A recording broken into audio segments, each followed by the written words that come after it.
अस्सलाम वालेकुम, this is Mohit Pirzada in Washington, United states. यहाँ अमेरिका के ईस्ट कोस्ट में अभी 22 जून 2025 संडे इतवार के दिन की शाम है। शाम के 7 बजे से ख़ासा आगे का वक़्त है। लेकिन हिंदुस्तान, पाकिस्तान, बरसग़ीर में, मशरिक़ वुस्ता में, नॉर्थ अफ्रीका में अब हम बहुत तेज़ी से एक सुबह की तरफ बढ़ रहे हैं।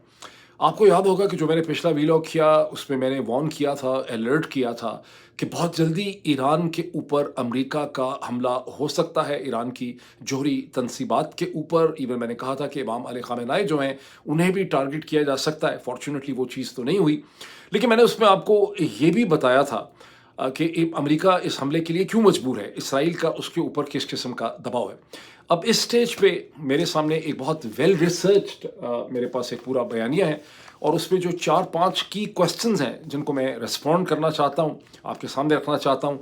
उनमें सबसे पहले ये है कि ईरान में किस किस्म के, ईरान की जोहरी तनसीबात को किस किस्म का नुकसान पहुंचा है। ईरान जब कहता है कि वो रिस्पॉन्स करेगा, बार बार ईरान कह रहा है कि रिस्पॉन्स करेगा, उसका राइट टू रिस्पॉन्स है, तो ईरान क्या रिस्पॉन्स कर सकता है, किस किस्म की ऑप्शंस हैं, और उन रिस्पॉन्सेस के रास्ते में किस किस्म के चैलेंजेस जो हैं वो ईरान फेस करता है। अमेरिका के सदर डोनाल्ड ट्रंप ने जो जंग के खिलाफ थे, जिनकी पोजीशन जंग के खिलाफ थी उनकी इलेक्शन कैंपेन में, जिन्होंने बारहा मशरिक़ वस्ता की जंगों की मुखालफत की, उन्होंने ये क्यों किया, और इसराइल का किस किस्म का दबाव अमेरिका के ऊपर है, और ये कि इसराइल के प्राइम मिनिस्टर बीबी नेतन्याहू और अमेरिका के सदर और अमेरिका और इसराइल के जो अप्रोच है ईरान की तरफ, उसमें किस किस्म का फ़र्क है। ये एक इम्पॉर्टेंट क्वेश्चन है।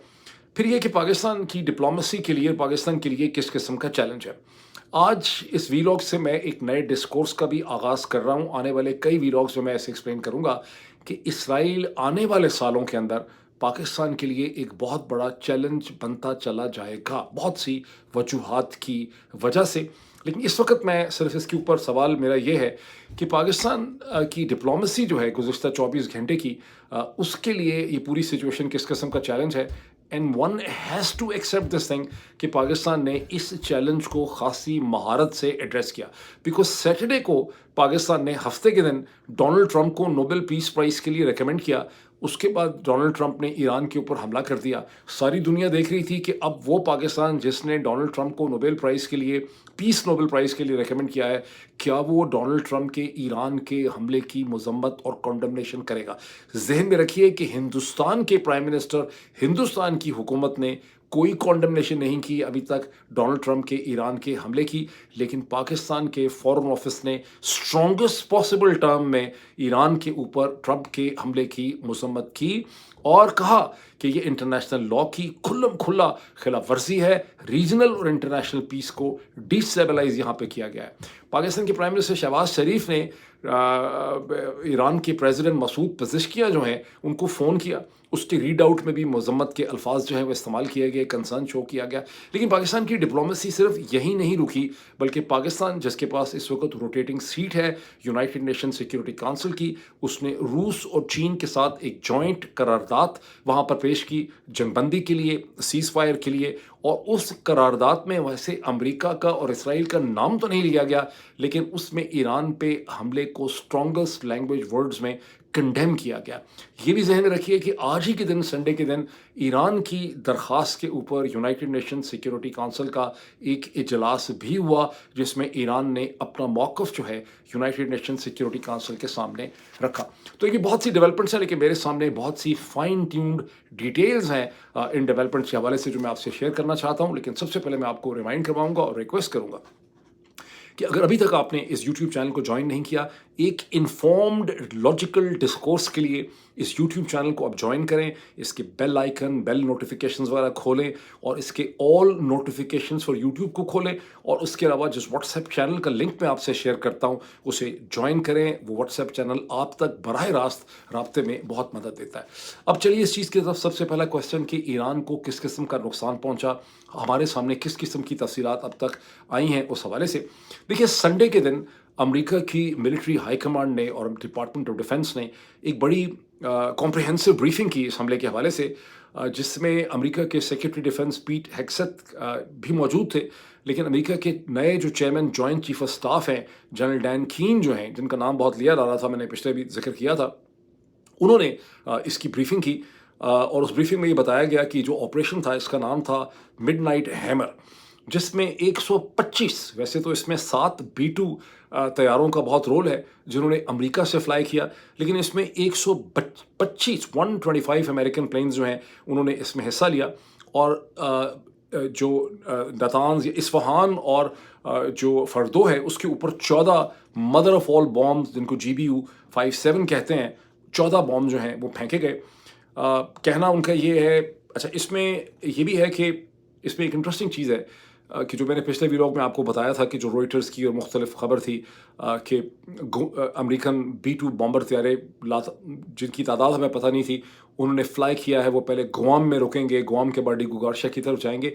वो एक खबर तो फेक नहीं थी, लेकिन वो एक डिसेप्शन थी। वो तैयारे वाकई ही उड़े, लेकिन असल तैयारे जिन्होंने ईरान के ऊपर बॉम्बिंग की वो ये गुआम डिगुगार्शिया वाले तैयारों से बहुत पहले अमेरिका से निकल चुके हुए थे और ये डिसीजन पहले हो चुका हुआ था। इस तरह से नेशनल सिक्योरिटी कमेटी का जो प्रेसिडेंट ने इजलास बुलाया शाम को, सैटरडे की शाम को, जिसमें कहा गया था कि फैसला किया जाएगा ईरान के हवाले से, संडे को दोबारा इजलास होगा, वो भी एक डिसेप्शन थी। और इस वक्त अमेरिका के कांग्रेस और कांग्रेशनल जो लोग हैं, कांग्रेस के लोग हैं, उनके सामने ये एक सवाल खड़ा हो गया है कि प्रेसिडेंट जो है उसने ये फैसला किस तरह से किया। मतलब नेशनल सिक्योरिटी कमेटी को भी कॉन्फिडेंस में नहीं लिया और ज़ाहिर है कांग्रेस को कॉन्फिडेंस में नहीं लिया। अब जनरल डैन कीन जो हैं, जो chairman joint chief of staff हैं, उन्होंने ये क्लेम किया है कि हमने ईरान की जोहरी तनसीबात को फर्दों में और नतान्ज में, या नतान्ज में नहीं, मेरा ख्याल है इस्फहान में, हमने उनको सिग्निफिकेंट नुकसान जो है वो पहुंचाया है। इससे पहले डोनाल्ड ट्रंप ने कहा था कि हमने उनको तबाह बर्बाद कर दिया, हमने उनको ऑब्लिटरेट कर दिया है। और अमेरिका के जो सेक्रेटरी डिफेंस हैं वो भी इसी किस्म के जुमले जो हैं वो इस्तेमाल कर रहे हैं। लेकिन अमेरिका के अमेरिका के जो जनरल्स हैं वो कह रहे हैं कि खासा नुकसान हमने पहुंचाया है। जनरल डैन कीन ने ये भी कहा कि हमें ईरान की तरफ से किसी रेजिस्टेंस का सामना नहीं करना पड़ा। उनकी एयरफोर्स ने हमें चैलेंज नहीं किया, उनके ग्राउंड मिसाइल सिस्टम्स ने हमें चैलेंज नहीं किया। हमारे तमाम तैयारे जो हैं उन्होंने बड़ी आसानी से एंटर भी किया और हम वहाँ से निकल गए। दूसरी तरफ से बाज़ सोर्सेज इन प्रिंट हैं जो ये कहते हैं कि ईरान को बता दिया गया था कि ये हमला होने लगा है, इसी वजह से ईरान की तरफ से किसी किस्म का कोई रिस्पॉन्स उस स्टेज पे नहीं था। लेकिन जाहिर है कि ये एक वेरीफाइड किस्म की चीज़ नहीं है।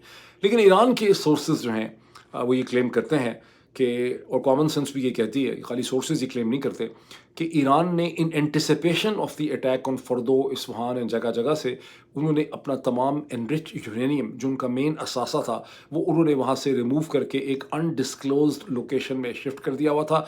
और इसराइल के प्राइम मिनिस्टर जो हैं नेतन्याहू, उन्होंने एक जगह प्रेस टॉक करते हुए कहा है कि उन्हें मालूम है कि ईरान की ये अनडिस्क्लोज्ड लोकेशन जिसमें वो यूरेनियम को ले गए हैं वो कहाँ पे है, लेकिन उन्होंने उसकी तफसीलात जो हैं वो कोई शेयर नहीं की।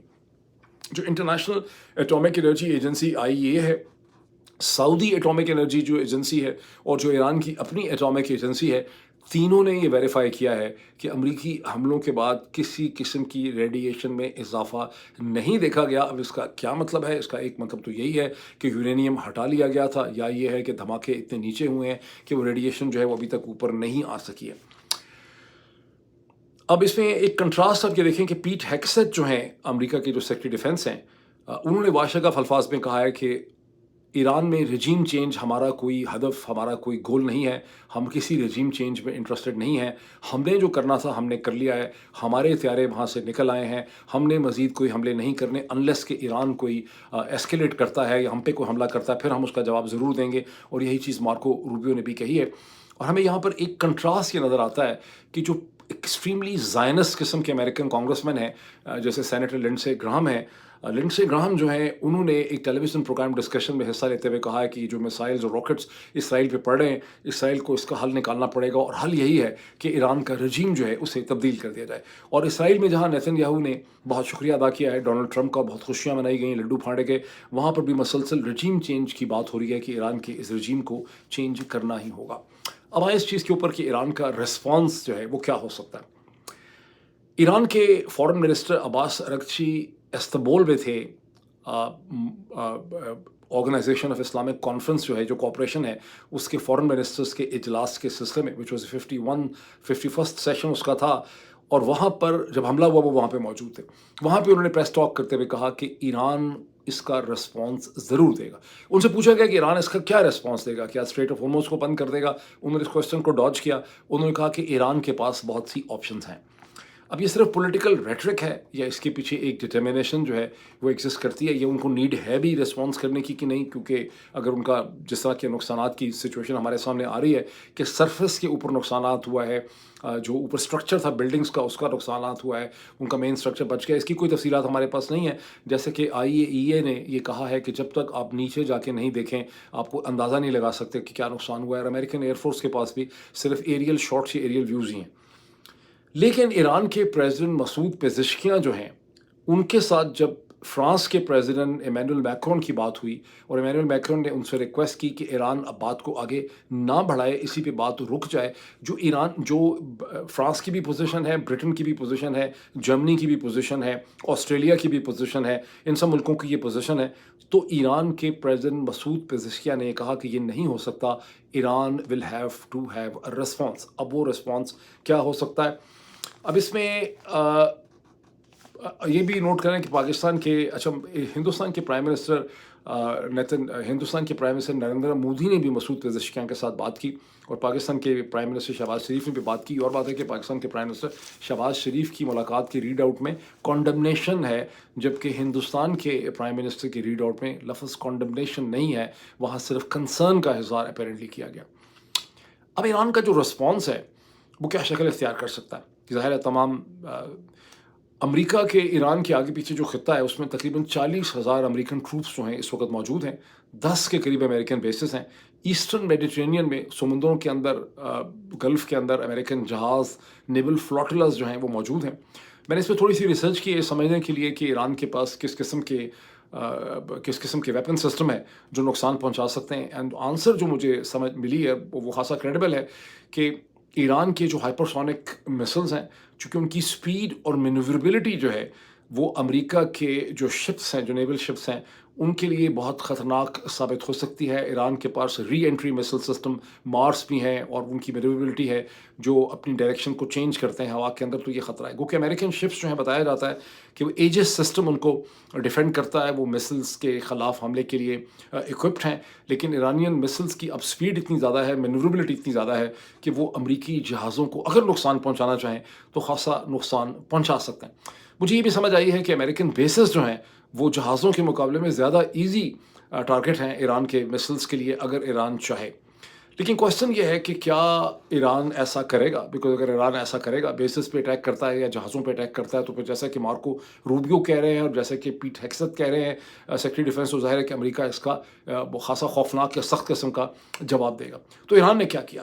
ایران نے امریکہ کے جو حملے ہوئے اس کی تنصیبات اس کے فوراً بعد بہت بڑا خوفناک انپریسیڈنٹڈ حملہ اسرائیل کے اندر کیا سیٹرڈے کو, جس کی تفصیلات کی بے تحاشا تصویریں میں دیکھ چکا ہوں, اور جس کے بارے میں انتہائی کریڈیبل طریقے سے کہا جاتا ہے کہ تل اویو میں کئی بڑی بلڈنگز جو ہیں وہ گر کے ملیہ میٹ ہو گئی ہیں, اور یہ پچھلے کئی دنوں میں ایران کا سب سے بڑا خوفناک اور بھرپور میسائل اسٹرائک تھی. لیکن ایران نے امریکی بیسز کے اوپر, امریکن فلاٹلاز کے اوپر کہیں پر بھی کوئی حملہ نہیں کیا, نہ ہی انہوں نے اسٹریٹ آف ہارمز کے حوالے سے کوئی سٹیپ اٹھائے.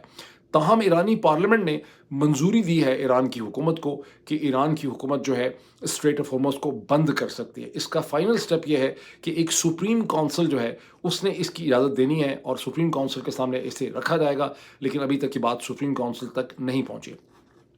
اب اسٹریٹ آف ہارمز کی صورتحال یہ ہے کہ اس کی جو وائڈسٹ, ویسے تو اس کی وڈتھ بتایا جاتا ہے کہ 20 میل, یعنی اس کا وائڈسٹ پوائنٹ پہ تقریباً 33 نہیں, وائڈسٹ نہیں بلکہ نیرو پوائنٹ پہ غالباً 20 میل ہے, اور یہ عمان اور ایران کے درمیان میں یہ واٹر وے ہے.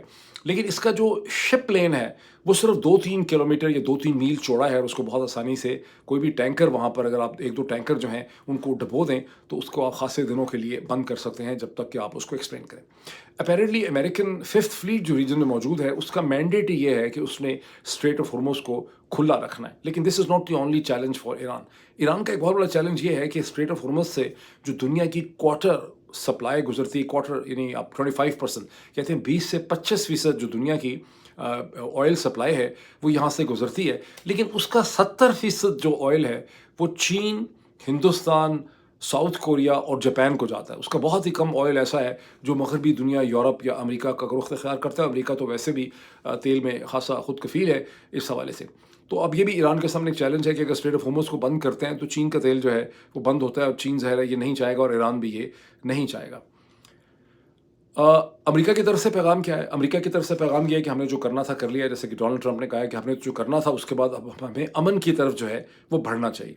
ये वो सारी सूरत हाल है जिसको लेकर ईरान के जो फॉरेन मिनिस्टर है अब्बास अरगची, वो इस्तांबुल से जब निकले हैं तो वो मॉस्को पहुंचे हैं रूस से सलाह मशवरा करने के लिए कि हमें यहाँ पे क्या करना हो। अब आए सवाल की तरफ। ये बड़ा क्रूशल क्वेश्चन है कि डोनाल्ड ट्रंप ने ये जो कुछ किया वो उन्होंने क्यों किया, उन पे किस किस्म का प्रेशर है, और किस तरह से उनकी रिक्वायरमेंट्स और नेतन्याहू की रिक्वायरमेंट्स में अभी भी एक बहुत बड़ी डाइवर्जेंस ऑफ फ़र्क है। इसे जब हम ये सवाल एड्रेस करते हैं तो हमें ज़हन रखना चाहिए कि डोनाल्ड ट्रंप ने गुज़िश्ता 10 साल के अंदर उन्होंने बार बार ये पोजीशन ली कि ये इराक़ की जंग, या अफ़गानिस्तान की जंग, या मशरक़ वस्ता की जंगें जो हैं ये सब फजूल हैं, ये गलत हैं, ये गलत बुनियादों पर की गई हैं, मैं जंगें नहीं करूँगा, मैं एक मैन ऑफ पीस हूँ। और वो चाहते हैं कि उनको नोबल प्राइज़ मिले उनको पीस का। और उनकी पूरी इलेक्शन कैंपेन जो है वो जंगों के ख़िलाफ़ थी।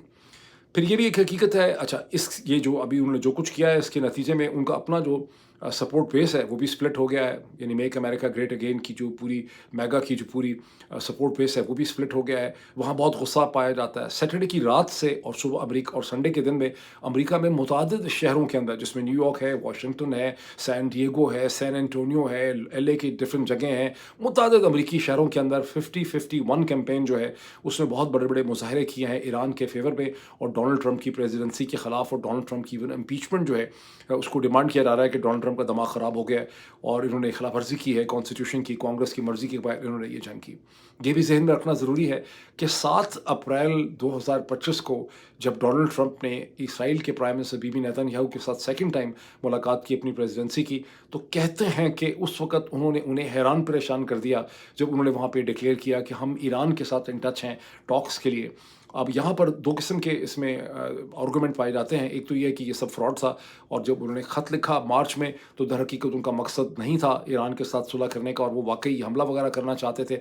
दूसरा ये है कि 7 अप्रैल तक उनका माइंड था कि मैं नेगोशिएटेड हल निकालूंगा, लेकिन उसके बाद नेतन्याहू ने अपने पत्ते इस तरह से खेले कि डोनाल्ड ट्रंप को उन्होंने 1 महीने के अंदर अंदर मजबूर कर दिया ईरान पर एक हमला करने के लिए। लेकिन ये तमाम चीज़ें शो करती हैं कि डोनाल्ड ट्रंप इसराइल के प्रेशर में आए। अब वो इसराइल के प्रेशर में इतने क्यों आए?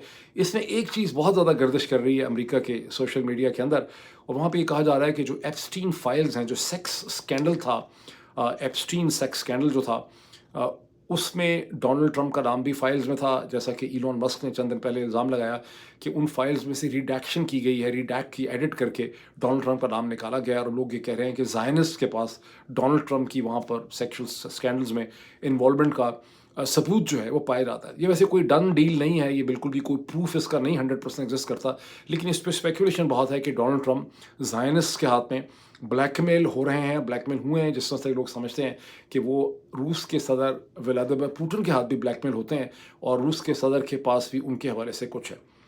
इसमें जो बहुत सी जो दावा किया जाता है वो ये है कि 1980 से लेकर 2004 तक जो तकरीबन 24 बरस का टाइम पीरियड है, उसमें डोनाल्ड ट्रंप के ना सिर्फ एप्स्टीन के साथ बल्कि एप्स्टीन की जो मेन गर्लफ्रेंड थी गिस्लेन मैक्सवेल, उनके साथ बहुत ही करीबी ताल्लुकात थे। जहाज़ों में इकट्ठा ट्रैवल करना, मारा लोगों के अंदर इकट्ठा होना, मुख्तलिफ जगहों पे इकट्ठे होना, बहुत तस्वीरें, बहुत सी फुटेज एग्जिस्ट करती है, और ये एक स्कैंडल है जिसको ज़ायनिस्ट जो है वो एक्सप्लॉइट कर रहे हैं। लेकिन हो सकता है ये सही ना हो, और इसकी कोई एविडेंस, इसमें कोई 100% ये डन डील नहीं है। ज़ायनिस्ट का जो इन्फ्लुएंस है अमेरिका की पॉलिटिक्स में, वो 1940 की दिहाई से बतदरीज उसमें इजाफा हो रहा है। जब मई 1948 के अंदर उस वक़्त के अमेरिकन सदर हैरी ट्रूमैन ने इसराइल की स्टेट को विदिन 7 मिनट्स या 14 मिनट्स उसकी डिक्लेरेशन के बाद उसको रिकग्नाइज़ किया था, तो उस वक़्त भी कहते हैं कि हैरी ट्रूमैन के ऊपर जूविश वोटर्स का, ज़ायनिस्ट लॉबी का, और उनके ऊपर क्रिश्चियन एवेंजेलिकल ग्रुप्स जो हैं उनका उनके ऊपर प्रेशर था, क्योंकि उस वक़्त के जो सेक्रेटरी ऑफ स्टेट थे George martial and department of state का स्टैंड ये था कि हमें इसराइल की इस किस्म की स्टेट को जिसमें इसराइलियों की जूइश एक अलग स्टेट बन जाए, हमें इसे बिल्कुल भी कबूल नहीं करना चाहिए। और उस स्टेज के ऊपर चूंकि ऑलरेडी एक सिविल वॉर की सूरत हाल थी, तो ब्रिटिश भी अब उस स्टेट को रिकग्नाइज नहीं करना चाहते थे, वो एम्बीवैलेंट थे। आइडिया ब्रिटिश का भी यही था और अमेरिकन स्टेट डिपार्टमेंट ये था कि हमें एक ट्रस्टीशिप डिक्लेयर कर देनी चाहिए जिसमें एक किस्म की स्टेट हो, उसको हमें एक इंटरम अरेंजमेंट में जाना चाहिए जिसमें पैलेस्टीनियंस के लिए और जूस के लिए एक स्टेट हो। ये मैं इसके ऊपर मजीद भी बात करूंगा, लेकिन मैं अभी सिर्फ आपको एक बैकग्राउंड दे रहा हूँ। उसके आगे चलें, अमेरिकन प्रेसिडेंट कुछ होता रहा, लेकिन एक बहुत ही इंटरेस्टिंग चीज़ ये है कि जब इसराइल के मौजूदा प्राइम मिनिस्टर नेतन्याहू पहली दफ़ा 1996 में 1996 में प्राइम मिनिस्टर बन के अमेरिका आए, तो उस वक्त अमेरिका के सदर बिल क्लिंटन जो हैं वो तकरीबन 4 बरस से अमेरिका के सदर थे। इसकी अहमियत यह है कि ज़ाहिर आप 4 बरस से सदर हैं तो आपकी एक सर्टन पर्सोना भी डेवलप कर चुका है और एक नया बंदा इसराइल के प्राइम मिनिस्टर की हैसियत से आता है। लेकिन नेतन्याहू ने उनके साथ इतनी टफ और इतनी रूड बातचीत की और ऐसे उनके साथ डिमांड रेस किए, और वो इतनी जो उनकी बातचीत थी दोनों की वो इतनी रफ थी कि उसके बाद बिल क्लिंटन ने अपने एड्स के साथ बात करते हुए कहा, जिसको कि डिस्क्राइब किया है अमेरिका के एक बड़े मशहूर डिप्लोमेट हैं एरन डेविड मिलर, किताबें भी बहुत लिखी हैं, थिंक टैंकर भी हैं। मिलर ने कहा कि क्लिंटन इतने गुस्से में थे नेतन्याहू से मिलने के बाद कि उन्होंने अपने एड्स के साथ बंद कमरे में बात करते हुए कहा, who the fuck he thinks he is. Netanyahu के बारे में उन्होंने कहा, who the fuck he thinks he is, ये अपने आप को क्या समझता है, इसका दिमाग ठीक है कि नहीं है। दूसरा जुमला उन्होंने कहा, who is the fucking superpower here, यानी असल में सुपर पावर कौन है, सुपर पावर इजराइल है या सुपर पावर हम अमेरिका है। ये बड़े आइकॉनिक वर्ड्स हैं। गुज़श्ता एक दो दिन में भी, अब इन्हीं दिनों में भी बिल क्लिंटन कहीं किसी डिस्कशन में थे तो उनकी वो स्टेटमेंट भी मीडिया पे गर्दिश कर रही है, जहाँ पे उन्होंने कहा कि ये नेतन्याहू सिर्फ और सिर्फ जो कुछ भी कर रहा है अपनी ज़ाती खुदगर्जी और सियासत में कर रहा है, इसके अलावा किसी किस्म का कोई स्ट्रेटेजिक एंगल इसराइल का यहाँ पर नहीं पाया जाता। लेकिन यही बिल क्लिंटन जिन्होंने गालियाँ निकाली नंगी नंगी नेतन्याहू को, वो इतने अंडर प्रेशर थे कि उसके बाद उन्होंने इसराइल के कई दौरे भी किए और इसराइल की एड पहले रोकने का सोचा, लेकिन फिर उसके बाद इसराइल की एड भी जारी रही और इसराइल का असला भी जारी रहा थ्रू आउट जब तक उनकी प्रेसिडेंसी रही। अगर किसी ने इसराइल के और ज़ायनिस्ट लॉबी के इन्फ्लुएंस को रेजिस्ट करने की कोशिश की तो वो प्रेसिडेंट बराक ओबामा थे। 2008 से लेकर 2016 का जो टाइम पीरियड है, एक कॉन्वर्जेशन लीक हुई थी वर्ल्ड इकोनॉमिक फोरम की, जब उस वक्त के फ्रांस के प्रेसिडेंट निकोलस सार्कोजी और ओबामा बैठे बातचीत कर रहे थे। माइक्रोफोन सपोजिटली बंद थे लेकिन वो कहीं खुले रह गए और उस स्टेज पे सार्कोजी ने कहा नेतन्याहू के बारे में कि मैं इस शख्स से सख्त तंग हूँ, नाला हूँ इस शख्स से। और ओबामा ने वहाँ पे कहा, मुझसे पूछते हो, मुझे तो रोज़ इस खबीस से जो है डील करना पड़ता है, हर दिन हर हफ्ते मुझे इसको डील करना पड़ता है इसके साथ। लेकिन ओबामा ने बड़ा रेजिस्ट किया। पहली दफ़ा हुआ जब यूनाइटेड नेशन सिक्योरिटी काउंसिल की रेजोल्यूशन 2334 में इसराइली सेटलमेंट्स को कंडेम किया गया, उनको इलीगल करार दिया गया और अमेरिका ने उसको वीटो नहीं किया, अमेरिका ने एब्सटेन किया क्योंकि सैंक्शंस वहाँ पे नहीं थे उस रेजोल्यूशन के अंदर। और ये प्रेसिडेंट ओबामा ही थे जिन्होंने ईरान को एंगेज करने के लिए एक बहुत ही रोबस्ट डिप्लोमेसी की, जो 2 साल एक्चुअल प्रोसेस चलता रहा, लेकिन उसके पीछे तकरीबन 6, 7, 8 बरस की डिप्लोमेसी थी, जिसको joint comprehensive plan of action कहते हैं, जिसको यूएस ईरान 2015 की न्यूक्लियर डील भी कहते हैं, जिसका मकसद ये था कि इसराइल का कंसर्न भी एड्रेस हो जाए कि ईरान बम नहीं बना रहा, उसकी सुपरविजन हो, मॉनिटरिंग हो, और ईरान को दुनिया की मेन स्ट्रीम में वेस्टर्न वर्ल्ड के साथ ला के उसे ट्रेड इकोनॉमी का हिस्सा जो है वो बनाया जाए। और ये वही joint comprehensive plan of action या ट्रीटी है जिससे 2018 में डोनाल्ड ट्रंप ने यूनिलैटरली विड्रॉ किया। और तमाम इंटरनेशनल एविडेंस ये है कि ईरान उस वक्त तक मसलसल इसको अबाइड कर रहा था। अब इसमें क्वेश्चन ये मैंने इतनी लंबी तमहीद आपके लिए इसलिए मान दी है कि आप में से बहुत से लोग जो हैं इसको समझते नहीं है ठीक तरह से। अगर मसला बम का होता, अगर मसला न्यूक्लियर बम का होता, तो इसराइल का अपना जो न्यूक्लियर कमीशन है, ये न्यूक्लियर एजेंसी है, एटॉमिक एजेंसी है, उसने joint comprehensive plan of action को सपोर्ट किया। उन्होंने कहा इसके अंदर जो सुपरविजन, जो गारंटीज और टर्म्स एंड कंडीशन है ये बिल्कुल ठीक है, इसके बाद ईरान बम नहीं बना सकता। और इसमें ईरान को 3.67% यूरेनियम एनरिचमेंट की परमिशन थी और सभी लोग इस पर कन्विंस हैं, तमाम अमेरिकन एक्सपर्ट्स के कहते हैं कि ईरान ने इसकी कोई खिलाफ वर्जी जो है वो नहीं की। और सारा मसला खड़ा हुआ जब उसमें से ट्रंप ने विड्रॉ किया। अगर मसला बम का होता तो इसराइल की तमाम तर जो स्ट्रेटेजिक रिक्वायरमेंट्स थी वो ओबामा की 2015 की ईरान यूएस डील में और उस एग्रीमेंट में पूरी हो गई थी। اصل ایشو یہ ہے ہی نہیں. اصل ایشو یہ ہے، اب میں مزید ایکسپلین نہیں کر سکتا، اس کے لیے بہت میں ایویڈنسز نہیں دے سکتا. اصل ایشو یہ ہے کہ ایران کو پولیٹیکلی مینیج کرنا ہے، ایران کو ویسٹرن ورلڈ کے ساتھ یہ دنیا سے تعلق اس کا نہیں بننے دینا ہے. بیکاز اگر ایران ویسٹرن ورلڈ سے اس کے تعلقات ٹھیک ہو جاتے ہیں، اس کی اکانومی پروگرس کر جاتی ہے، تو ایران امریکہ اور ویسٹ کی افیکشنز میں اسرائیل کے ساتھ کمپیٹ کرے گا. بیکاز جیسے جیسے حالات خطے کے بدلے ہیں گزشتہ 20-30 برس میں، اب اس خطے میں امریکہ کا کوئی دشمن نہیں ہے، یہاں کوئی سوویت یونین نہیں ہے جس کا آپ کو ایکسکیوز ہو کہ اسرائیل ایک ایسا اسٹریٹجک ایلائی ہے جو امریکہ کے انٹرسٹ کو سرو کرتا ہے. اور ایران کو دشمن رکھنا ویسٹ کا جو ہے وہ اسرائیل کا اور بی بی نیتن یاہو کا ایک بہت بڑا اسٹریٹجک گول ہے. اور جو ابھی کچھ ہوا ہے اس میں تو اسرائیل کے اپنے الیکشن جو ہے نیتن یاہو کے، جو کہ ایکسپیکٹڈ تھے اگر وہ الیکشن ہو جاتے اس پوری جنگ کے بغیر، تو ہر صورت میں نیتن یاہو نے وہ الیکشن ہار جانے تھے. لیکن اب جو الیکشن ہوں گے تو نیتن یاہو ایک وکٹر کی حیثیت سے ان الیکشن کے اندر پارٹیسپیٹ کر سکیں گے. اس میں جو چیز بہت خطرناک ہے، اب ہم پاکستان کی طرف آتے ہیں کہ پاکستان کا چیلنج کیا ہے. وہ یہ ہے کہ اسرائیل کا جو سارا کا سارا پوسچر ہے، اس کے پیچھے دو مذہبی اورینٹیشنز آپ کو نظر آتی ہیں. ایک زائنسٹ لابی کی اورینٹیشن ہے، جو زائنسٹ اپنی وجود کے بارے میں بڑے انسیکیور ہیں، اور دوسرا کرسچن ایونجیلسٹ ہیں جو ببلیکل سپورٹ حاصل کرتے ہیں اسرائیل کے لیے. یہ دونوں چیزیں ہیں. جب ہم پاکستان کے چیلنجز کو دیکھتے ہیں تو ہمیں ان چیلنجز کو، خاص کر کے جب پاکستان اور ہندوستان کی ہم ٹینشن دیکھتے ہیں، تو ہمیں ہندوستان، پاکستان اور اسرائیل کے درمیان ایک ڈیفیکلٹ ٹرائنگولر کمپلیکس ریلیشن شپ کو دیکھنے اور سمجھنے کی ضرورت ہے. اور یہ مائنڈ میں رکھیں کہ اسرائیل کی طرف اس وقت انڈیا کے اور پوری لابی کا کیا ایٹیٹیوڈ ان کا گزشتہ چند دنوں میں رہا ہے. اب یہ پاکستان کے چیلنجز میں آپ دیکھتے ہیں کہ پاکستان کے لیے بڑا امبیرسنگ مومنٹ ہو گیا جب سیٹرڈے کو ڈونلڈ ٹرمپ کو نوبل پیس پرائز کے لیے ریکمینڈ کیا، اور پھر سیٹرڈے کی شام کو یہ حملہ ہو گیا. لیکن اس کے بعد سے جو پاکستانی ڈپلومیسی ہمارے سامنے آئی ہے، وہ بڑی بھرپور، بڑی سمارٹ اور بڑے انٹیلیجنٹ بنیادوں کے اوپر چل رہی ہے. اور ایک مشکل سچویشن کو، امبیرسنگ سچویشن کو بڑی مہارت سے ڈیل کیا گیا، جس کا میں نے شروع میں بھی میں نے آپ کو بتایا ہے کہ اب اس وقت مولانا فضل الرحمان، بہت سے اور لیڈر، سینیٹر بشاہد حسین جنہوں نے پہلے ویلکم کیا تھا ڈونلڈ ٹرمپ کی نوبل اس کو، اور علی محمد خان اور بہت سے لوگ جو ہیں وہ ڈیمانڈ کر رہے ہیں کہ پاکستان کو یہ جو آفر ہے کہ ہم جو ریکمنڈیشن کریں گے نوبل پیس پرائز کے لیے ڈونلڈ ٹرمپ کو، اس سے ہمیں واپس کر لینا چاہیے اور ہمیں اسے ریکنسیڈر کرنا چاہیے. میرے خیال ہے میں نے ٹویٹ بھی کیا تھا، یہ ممکن نہیں ہے اسٹیج کے اوپر. میں کچھ ایسی چیز آپ سے شیئر کرنے والا ہوں جس کے نتیجے میں آپ کو پتہ چلے گا کہ کیوں ممکن نہیں ہے. مجھے امریکن سورسز سے یہ پتہ چلا ہے کہ جب یہ ملاقات ہوئی تو یہ جنرل عاصم منیر کے، یہ پاکستانی ڈیلیگیشن کے ذہن کی اختراع نہیں تھی کہ ہم ڈونلڈ ٹرمپ کو نوبل پرائز کے لیے، نوبل پیس پرائز کے لیے ریکمینڈ کریں. یہ جو ملاقات ہوئی جنرل عاصم منیر صاحب کی، اکارڈنگ ٹو مائی سورسز، یہ زیک وٹکوف جو اسٹیو وٹکوف کے بیٹے ہیں، انہوں نے یہ ملاقات ارینج کی. اور انہوں نے یہ بھی کنوے کیا پاکستانی سائڈ کو کہ آپ ڈونلڈ ٹرمپ، یہ چاہیں گے کہ آپ ڈونلڈ ٹرمپ کو نوبل پیس پرائز کے لیے ریکمینڈ کریں. سو یہ پاکستانیوں کی برین ویو اور تھنکنگ نہیں تھی کہ ہمیں ریکمینڈ کرنا ہے، یہ ڈونلڈ ٹرمپ کی ایموشنل ریکوائرمنٹ تھی، جو کہ پاکستان کی حکومت نے، جنرل عاصم منیر نے سیٹرڈے کو پوری کی.